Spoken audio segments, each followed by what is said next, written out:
Assalamualaikum warahmatullahi wabarakatuh. Perkenalkan, nama saya Sadam Fitra.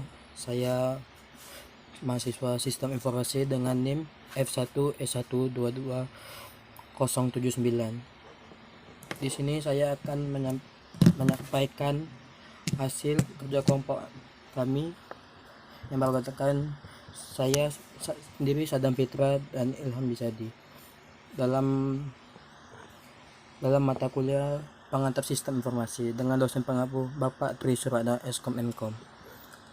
Sebelumnya saya minta maaf,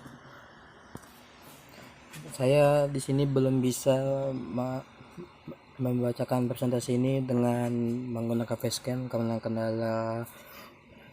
sedikit kendala. Baiklah, materi pertama yang akan kami sampaikan adalah software komputer. Bagian pertama, software aplikasi untuk pemakai akhir. Bab ini menjadikan gambaran umum tentang berbagai jenis utama dari software tempat Anda bergantung ketika Anda bekerja dengan komputer dan ketika mengakses jaringan komputer. Bab ini membahas berbagai karakteristik dan tujuan mereka, serta memberi beberapa contoh mengenai penggunaan mereka. Sebelum kita mulai, mari kita lihat terlebih dulu sebuah contoh mengenai dunia software dalam bisnis yang selalu berubah. Software, aplikasi, dan bisnis. Ribuan software khusus tersedia untuk mendukung aplikasi khusus para pemakai akhir dalam bisnis dan bidang lainnya. Contoh, software aplikasi bisnis pendukung, rekayasaan ulang dan otomatisasi proses bisnis dengan aplikasi e-bisnis strategis seperti manajemen hubungan pelanggan enterprise, planning dan manajemen rantai pasukan. Contoh lainnya adalah software yang dapat dioperasikan oleh web seperti electronic commerce atau dalam berbagai area fungsi seperti manajemen, sumber daya manusia, akuntansi, dan keuangan. Masih ada software lainnya yang memperhatikan para manajer dan praktisi bisnis dengan alat pendukung. Keputusan seperti penambang data, portal informasi perusahaan, atau sistem manajemen pengetahuan, penjelajah web, dan lain-lainnya. Komputer software paling penting bagi banyak pemakai komputer saat ini adalah penjelajah web atau web browser. Yang dulu sederhana dan terbatas, tetapi kini kuat dan kaya fitur. Sebuah penjelajah seperti Microsoft Explorer atau Netscape Navigator adalah interface software yang penting yang Anda gunakan untuk menunjuk dan menekan jalan Anda melalui berbagai sumber. Dari hyperlink di World Wide Web dan bagian lainnya dalam internet.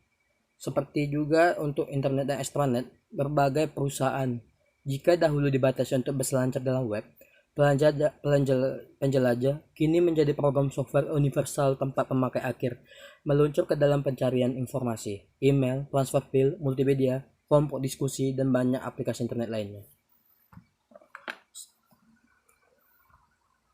Selanjutnya, spreadsheet elektronik.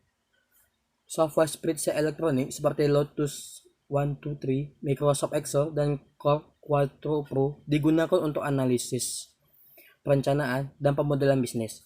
Mereka membantu Anda mengembangkan spreadsheet elektronik yang merupakan lembar kerja atau worksheet dengan baris dan kolom yang dapat disimpan pada PC atau software jaringan Anda, atau diubah ke format HTML serta disimpan sebagai halaman web atau lembar kerja pada World Wide Web.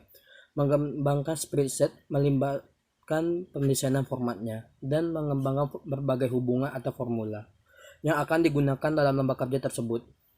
Sebagai jawaban dari info Anda, komputer melakukan perhitungan yang dibutuhkan berdasarkan pada berbagai informasi yang ada ditetapkan pada spreadsheet dan menampilkan hasil-hasilnya dengan segera, baik di terminal kerja atau melalui situs web. Sebagian besar software juga membantu Anda mengembangkan tampilan grafik dan hasil spreadsheet.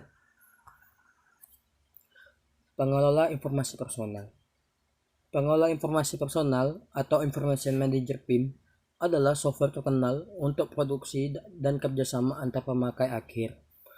Selain itu juga merupakan aplikasi terkenal untuk peralatan genggam personal digital assistant atau PDA. PIM seperti Lotus Organizer dan Microsoft Outlook membantu para pemakai akhir untuk menyimpan, mengatur, dan menarik kembali informasi mengenai pelanggan, klien, dan berbagai peluang, atau menjadwalkan serta pengelola berbagai janji, pertemuan, dan tugas. Software PIM akan mengatur data yang Anda masukkan dan akan menarik kembali informasi dalam berbagai bentuk, tergantung pada gaya dan struktur pada PIM tersebut. Alternatif software.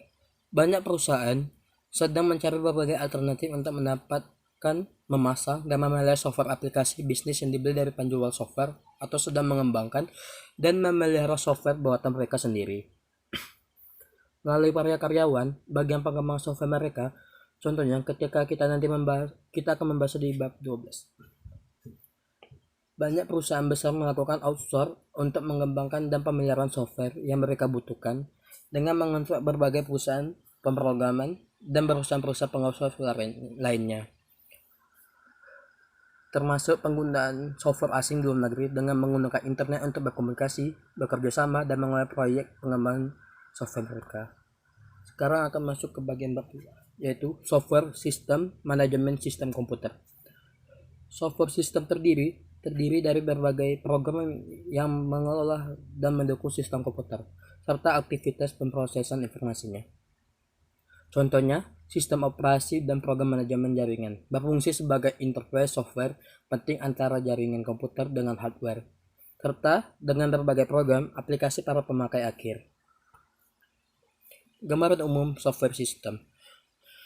Kita dapat mengelompokkan software system ke dalam dua kategori utama. Yang pertama, program management system. Program-program yang mengolah hardware, software, jaringan dan sumber daya data dari sistem komputer selama pengoperasiannya, berbagai pengerjaan, pemrosesan informasi dari para pemakai. Contoh dari program manajemen sistem yang penting adalah sistem operasi, program manajemen jaringan, sistem manajemen database, dan utilitas sistem. Yang kedua, program pengembangan sistem. Program-program yang membantu para pemakai untuk mengembangkan program dan prosedur sistem informasi, serta yang mempersiapkan program bagi para pemakai untuk pemrosesan melalui komputer. Program pengembangan software utama adalah penerjemah dan editor bahasa pemrograman, serta berbagai jenis case atau komputer aided software engineering dan alat pemrograman lainnya. Sistem operasi. Software yang paling penting untuk komputer apapun adalah sistem operasi. Sistem operasi atau operating system adalah sistem terintegrasi dari berbagai program yang mengolah operasi CPU. Kendali input atau output, dan sumber daya aktivitas dan penyimpanan dari sistem komputer, dan yang menyediakan berbagai layanan pendukung ketika komputer menjalankan program aplikasi para pemakainya.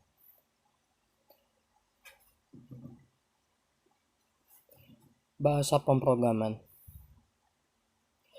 Agar dapat memahami software komputer, Anda memerlukan pengetahuan jasa mengenai peran yang dimainkan bahasa pemrograman dalam pengembangan program komputer. Bahasa pemrograman atau programming language memungkinkan pemrogram untuk mengembangkan serangkaian perintah membentuk program komputer. Banyak bahasa pemrograman berbeda dikembangkan dengan masing-masing memiliki kosakata, tata bahasa, dan penggunaan yang berbeda-beda. Pertama, bahasa mesin atau bahasa generasi pertama adalah tingkat paling dasar dari bahasa pemrograman. Tak ada tahap-tahap awal pemrograman komputer. Semua perintah laporan harus ditulis dengan menggunakan kode binari yang unik untuk setiap komputer. Jenis program ini melibatkan berbagai tugas sulit untuk menulis perintah dalam bentuk untayan angka-angka binari atau angka 1 dan 0 atau sistem nomor lainnya. Kedua, bahasa perakitan atau assembler language. Bahasa perakitan atau bahasa generasi kedua adalah tingkat berikutnya dari bahasa pemrograman. Bahasa ini dikembangkan untuk mengurangi berbagai kesulitan dalam menulis program dalam bahasa mesin. Penggunaan bahasa perakitan membutuhkan program penerjemah bahasa yang disebut perakit atau assembler, yang memungkinkan sebuah komputer untuk mengubah perintah dari bahasa semacam ini ke dalam perintah mesin. Baiklah, selanjutnya adalah bahasa yang berorientasi pada objek. Bahasa yang berorientasi pada objek atau Object Oriented Programming atau UOP seperti Visual Basic, C++, dan Java juga dianggap sebagai bahasa regenerasi kelima dan telah menjadi alat yang paling umum untuk pengembangan software. Singkatnya, sementara kebanyakan bahasa pemrograman memisahkan berbagai elemen data dari prosedur atau tindakan yang akan dilakukan atas mereka, bahasa UOP menyatukan mereka bersama ke dalam objek. Selanjutnya adalah bahasa dan layanan web. HTML, XML, dan Java adalah 3 bahasa pemrograman yang merupakan alat penting untuk membangun halaman web, situs web, dan aplikasi berbasis web dengan multimedia. Yang pertama, HTML atau Hypertext Markup Language adalah bahasa pendeskripsian halaman yang menciptakan dokumen-dokumen hypertext atau hypermedia. HTML memasukkan kode-kode pengendali dalam sebuah dokumen pada berbagai poin yang dapat ada spesifikasinya, dapat menciptakan hubungan hyperlink dengan bagian lain dari dokumen tersebut atau dengan dokumen lain yang berada di World Wide Wide. HTML memasang kode-kode pengendali dalam teks ASCII dari dokumen yang menentukan judul, subjudul, grafik, komponen multimedia, dan juga per dalam dokumen tersebut. Selanjutnya, XML. XML atau Extensible Markup Language bukan bahasa pendeskripsian format halaman web atau seperti HTML.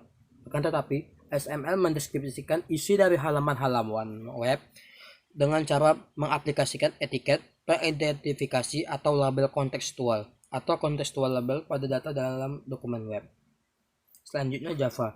Java adalah bahasa pemrograman yang berorientasi pada objek buatan Sun Microsystem yang berevolusi pemrograman dari berbagai aplikasi untuk World Wide Web serta internet dan extranet perusahaan. Java berhubungan dengan bahasa pemrograman C++ dan Objective-C, tetapi lebih sederhana dan lebih aman, serta melakukan komputasi standar secara independen. Selanjutnya akan masuk ke studi kasus. Kelompok kami mengambil studi kasus pada bab 4 yaitu Markwork, Warehouse, dan lain-lain menggunakan Java untuk bisnis. Untuk pertanyaannya, yang pertama, apa sajakah manfaat dari Java sebagai bahasa pemrograman untuk aplikasi post-peritel jika dibandingkan bahasa pemrograman lainnya? Yaitu Java memiliki beberapa manfaat yang membuatnya menjadi bahasa pemrograman yang populer untuk aplikasi post-peritel. Beberapa manfaat tersebut adalah Java memiliki fitur keamanan bawaan yang kuat seperti kontrol akses, enkripsi, dan verifikasi autentikasi sehingga dapat membantu melindungi data sensitif dan mengurangi risiko serangan data. Kedua, mudah dipelajari. Java memiliki sintaks yang mudah dipelajari dan mudah dibaca, sehingga memudahkan para pengembang untuk membuat dan memelihara aplikasi. Lalu untuk aplikasi post-peritel, beberapa manfaat tersebut adalah lingkungan pengembangan yang kuat. Java memiliki banyak sekali library dan framework yang dapat membantu pengembangan untuk membuat aplikasi post-peritel dengan lebih cepat dan efisien. Dengan manfaat tersebut, Java menjadi pilihan populer untuk aplikasi post-peritel dan banyak post aplikasi besar yang digunakan di seluruh dunia dibangun dengan menggunakan Java. Kedua, apa saja manfaat dari Java untuk pengembangan portal e-commerce bagi serangan, bagi pelanggan dan pemasok seperti pada Port Edge? Jawabannya, Java memiliki beberapa manfaat yang dapat dimanfaatkan untuk pengembangan portal e-commerce bagi pelanggan dan pemasok seperti Port Edge. Beberapa manfaat tersebut ialah platform independen. Java dikembangkan untuk menjadi platform independen, artinya program yang dibuat menggunakan bahasa Java dapat berjalan pada berbagai platform seperti Windows, Linux, dan Mac. Hal ini memungkinkan PartX untuk memperluas pasar mereka dan menjangkau lebih banyak pelanggan dan pemasok menggunakan berbagai platform. Yang kedua, keamanan. Java memiliki fitur keamanan kuat. Bahasa pemrograman ini dapat menjalankan program-program dalam lingkungan yang terisolasi atau sandboxing, sehingga mengurangi risiko terjadinya serangan dan kerentanan keamanan. Untuk pertanyaan ketiga, mengapa perusahaan seperti Markwork Warehouse seringkali menggabungkan Java dengan sistem operasi Linux? Alasannya adalah yang pertama, ketersediaan open source. Linux adalah sistem operasi open source yang gratis dan dapat diunduh oleh siapa saja. Hal ini memungkinkan perusahaan seperti Markwork Warehouse untuk menggunakan sistem operasi Linux tanpa harus membayar lisensi seperti pada sistem operasi properti yang lainnya. Ketersediaan alat dan dukungan. Linux memiliki komunitas pengembang yang besar dan aktif, serta banyak alat bantu pengembangan dan dukungan yang tersedia. Dengan adanya dukungan dari komunitas tersebut, perusahaan seperti Markwork Warehouse dapat memperoleh bantuan dan solusi untuk masalah yang muncul pada sistem operasi Linux. Yang ketiga, kinerja. Linux dikenal memiliki kinerja yang baik dan efisien, terutama jika dibandingkan dengan sistem operasi Windows. Kinerja yang baik ini akan memberikan pengaruh positif terhadap performa aplikasi Java yang dijalankan di atas sistem informasi di atas sistem operasi Linux. Jadi intinya kombinasi Java dan sistem operasi Linux dapat memberikan manfaat seperti keamanan yang lebih baik, ketersediaan alat dukungan yang banyak, serta kinerja yang lebih baik. Oleh karena itu, banyak perusahaan seperti Mark Web Warehouse memilih untuk menggabungkan kedua teknologi dalam sistem mereka. Sekian dari saya, mungkin itu saja yang dapat saya sampaikan dalam presentasi kali ini. Saya mohon maaf bila banyak kesalahan kata yang ada, dan semoga yang saya sampaikan dapat bermanfaat untuk kita semua. Dan sekali lagi saya minta maaf apabila saat ini saya belum bisa on cam atau melihat ke muka saya. Sekian dari saya tutup. Wassalamualaikum warahmatullahi wabarakatuh.